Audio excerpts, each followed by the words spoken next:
routine works, they all comes under first category. Routine work like plastering, painting, flooring, doing whatever. Day-to-day activity people are doing, they are all categorized as first category. Normal work, people who do their normal work daily. First category. Next category. This group includes vulnerable people that might be at risk from a particular hazard. Right? Example, women of childbearing age. What does it mean? What is another group?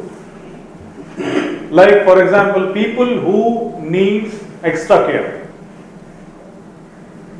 Like, for example, sometimes pregnant ladies might be working in hospitals. Nurses. Pregnant nurses might be working in hospitals, correct? They require special attention. They require specified analysis, risk assessment. Like, for example, if you allow the routine job for the nurse, pregnant nurse also, manual handling to allow the patients to sit and allow the patients to make the patients sleep and to clean them. Like, there are many heavy manual handling work will be there. If the same work is provided to the pregnant nurse, what will happen? There may be some problem to that lady. So for that reason, this is a certain group. They are categorized in a different group. Or special people also, like specially challenged people, right? Like physically challenged. So these people are also should be taken care. This is who might be harmed. Under who might be harmed, general category will be there, who are doing their routine works, and people who need special attention or care, they are also should be given care. They might also be at harm. Okay. Example, pregnant ladies. Right. Give two reasons why visitors to a workplace might be greater risk of injury than workers. Right. Identify precautions that could be taken to account to reduce the risk of injury to visitors to a workplace. In general, what we can do? This is with respect to the visitors. Yeah. Who might be harmed? Still, we are in that only, in that topic only. Step 2 only. Right. Who might be at harm? Visitors. Like, for example, some site or company is there, or plant or factory is there. Some visitor is getting inside. If he is allowed without any kind of thing, and directly if he is allowed inside the plant or factory or site or wherever it is, what might be the problem? accident chances more. Accident chances are more. Why? Because he is a visitor. The person is a visitor, the person do not know what activity is going on, right? What are the hazards inside, right? What are the rules and regulations inside? Is it clear? Procedures, all those things. So for that reason, they also should be taken care. What are the precautions we do generally? Training, Inductions, induction training. And what else we will do? PPE, providing PPE, good, okay. And information. Provide the information, okay. And one more very important. Guide. He will guide him. Yes, one more person will guide him. Exactly. And emergency procedures, okay. ID card. Right? We give ID card also, correct? So these kind of things we will do for visitors. Right. They are vulnerable because of their lack of awareness of workplace hazards and risks. Sorry, what is this meaning? Vulnerable. Vulnerable meaning people who needs extra care. Here in this case, visitors need extra care because they don't know about the place. They are not aware of that particular place wherever they are visiting. Hence, they are called as visitors. Right? They need special care, extra care. Right? Not familiar with the workplace information and procedures as we have discussed now. Visitors will not be familiar. Familiar with the activity going on. Exactly. Right? So, for example, we go for training in many other sites, many different sites. So they stop on the security, they provide one ID card, they provide some goggles, helmet, right? According to their sites, they provide us many things, and they will inform, they will give some induction, and then they will allow us inside. And one person will be there also sometimes. Okay? Right. Precautions for visitors. What are the precautions for the visitors?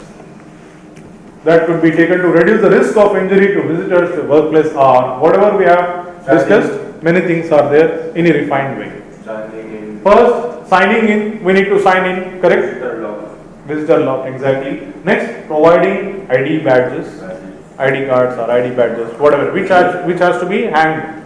It is not that you keep it inside and then we go, no, it's not like that. It is mandatory that we hang it. That is the meaning of that. Or other people also should know that I am the visitor. Next, providing PPE if wherever required and what type of PPE required, we need to get all those PPE. We need to provide them, right? Site induction like fire precautions, right? What are the emergency evacuation procedures? Assembly Those point. things are to be. What is assembly point? Where is assembly point? These things are to be informed to that person, right? Escorting visitor to area of work. One person should be assigned. People should be assigned with that person, with that visitor. Remain with visitor or regular monitoring. Be there till the end of the visitor's visit. Okay? Or monitor constantly. Why we need to do all these things? In order to avoid the injuries for the visitor and others. Right? Adequate signage in the workplace. Proper signage, signboards, wear PPE, mandatory signs also will be there sometimes. We need to go ahead with the signage. Okay? Preventing access to dangerous areas. Strictly preventing access. Like strictly authorized for the authorized personnel only. Entry for authorized personnel only. You need to go for this kind of boards or signage, right?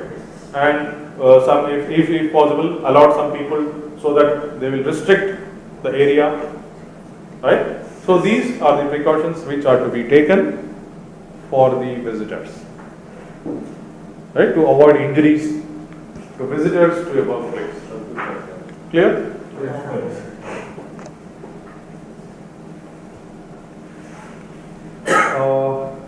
We'll continue or will 12 stop? 12:30 we can? No problem? Take. Fifty of 12:15? Okay. 12:15 we'll stop. Okay. These are some of the precautions to be followed, right? Precautions for visitors. Clear? Specific groups at risk. What are the specific groups? Operators, maintenance staff, cleaners, contractors, visitors, or public. Categories like operators, forklift operator, crane operator, right? Many operators are there, will be there in the workplace. So they also require some risk assessment. What type of risk they may face, those also should be noted down.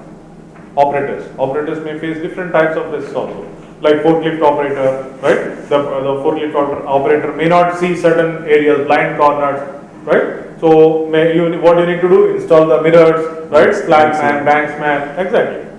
For lifting operations also, crane operators will be there, right? For them, allot something. So maybe depending on the activity, right? So operators also should be considered. Maintenance staff, even maintenance staff, whoever is doing maintenance staff, housekeeping, cleaning, no one should be neglected. Cleaners, drivers, all should be considered. Okay? It is not that some category of people or let us not consider them. No, it is not like that. Workplace is for all. All, from top to bottom, all should be considered. Contractors, obviously, contractors also should be considered, right? Visitors and public. Visitors, just now we discussed about visitors. Public, like for example, some construction is going on near a road and people may be walking in that road. Correct? Even those people are to be considered. Like now in Mecca, nowadays in Mecca. Where? In Mecca, Saudi Arabia. Saudi Saudi Arabia. Yeah, Kaaba, yeah. Yeah, Kaaba. There- There is construction there. Construction is Yeah. going on, Yeah. right? So they're anywhere, exactly. So any place, you might have seen tarpaulin sheets, the sheets which is covering the complete structure or building. Why? In order to, People they don't interfere. exactly. If some material or some tools or dust, if it falls, it should not fall on the visitors or of the trespassers of the public or the public. For that reason, these precautions are taken. Canopy is constructed. You need to, the public will pass through that. Why it is constructed? To save the public. To avoid the injuries to the public and trespassers. Is it clear? So these type of precautions, these people also should be considered. It is not that only I am related to one company, one side, I'll do the risk assessment for only for them. No, you need to consider because of you, some other people might get harmed. Those people also should be considered. Right. This is the next step. Number 3. Step number 3. First one is identify hazards. The step number 2. Who might be harmed and how. Till now we have seen who might be harmed and how. We have seen the forms of hazard. Right? And here evaluate the risk. Evaluate the risk and decide on precautions. We need to evaluate the risk. What is risk? And decide on Right? This is the risk. It is a measure of likelihood of harm occurring and the severity of that harm. measure of likelihood, harm occurring, and the severity of It is a measure. Okay? It is a measure of the chance of harm occurring or likelihood of harm occurring and the severity or the consequence of that harm. It is nothing but risk. It is in this. This is another form of risk. Definition of the risk. Definition. You can write this also as definition for if they ask risk. What is risk?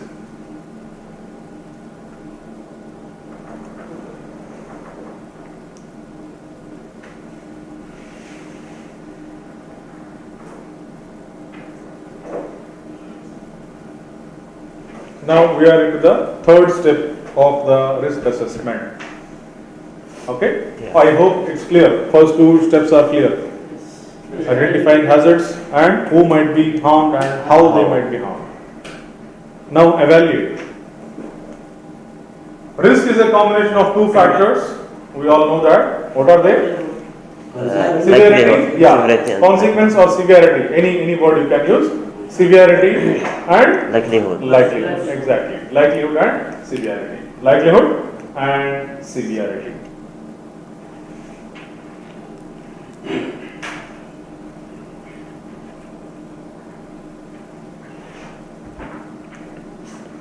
Right.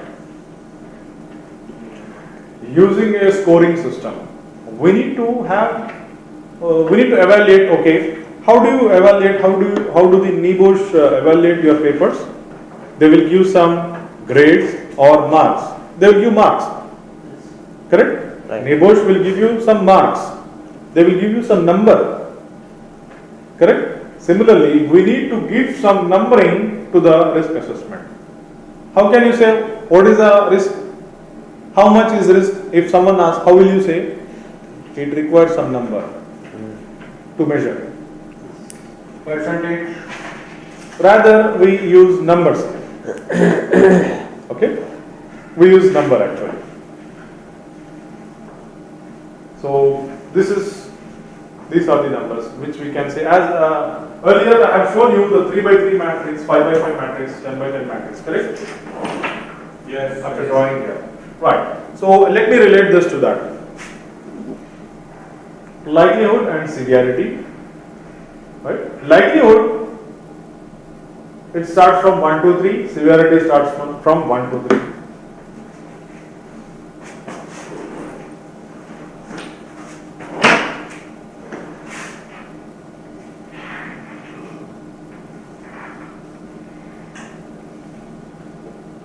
Okay. Some companies follow likelihood on x-axis and severity on y-axis, and some standards follow likelihood here and severity here. Okay, likelihood,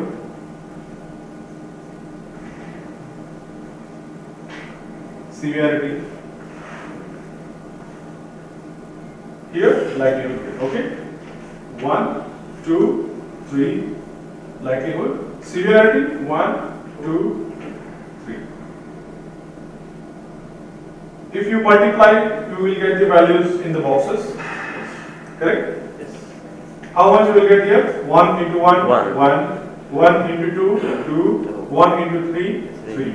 2 into 1, 2, 2 into 2, 4, 2 into 3, 6, 3 into 1, 3, 3 into 2, 6, 3 into 3, 9. These are the values.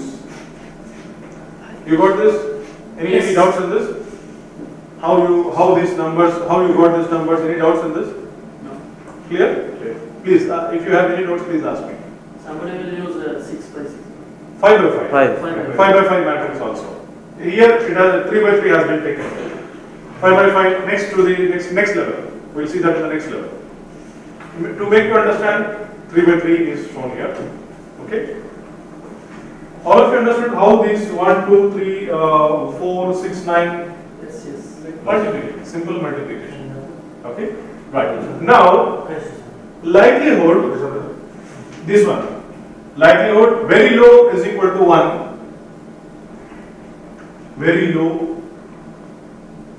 Correct? Likelihood. The chance of occurring is very low. Number 2, likelihood, under likelihood, if you feel that the chances are 50-50, you can go for 2. Likely. Likelihood. Almost certain. If you feel that 100% there are chances that this accident will happen, then go for 3. Clear now? Likelihood. Severity. Severity, minor injury. If there are chances that some accident may happen, because of that accident, very minor injury will happen. Okay? Only minor first aid is required, that's enough. So, this, you are here, right? Yes. Minor injury, you are here. If it is 3-day injury, it is injury, because of that injury, the person is absent for 3 days, right? Then you can rate it as 2. This is nothing but your rating. Just like you rate the movies in 5 star, 1, 2, 3, 4, 5. 1 is poor, 5 is excellent. Similarly, we are rating. And number 3, fatality or disabling. Number 3, fatality. People may die, or permanent amputations or disabilities, like permanent paralysis. All these things. If you feel that, like for example, if a person is working at height without any protection, without any fall protection, if the person falls, the person may die, or maybe permanent paralysis or amputation, something may go wrong like this. So then you can rate it as 3. We can change this severity and likelihood in the Based on the situation, based on the activity, based on the people, Yes. based on the environment, it will change. It will change. Yes. Okay? We have seen one example also. One person, 2 cases in the risk rate, greater level of risk, lower level of risk. One person working at height without any fall protection, higher risk. Another person working at lower level with every precaution. Here 3. You can rate 3 by 3, 9 value. You will get the risk value as 9 here. Here you will get the risk value as 1. Clear now? Yeah. This is how you need to rate or you need to evaluate. That's what we are doing. Evaluation of the risk. Got it?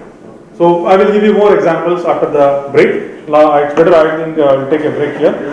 And we'll come at 1:15 again and we'll start. Still we are in the halfway. Half of the slides are here. Okay, thank you.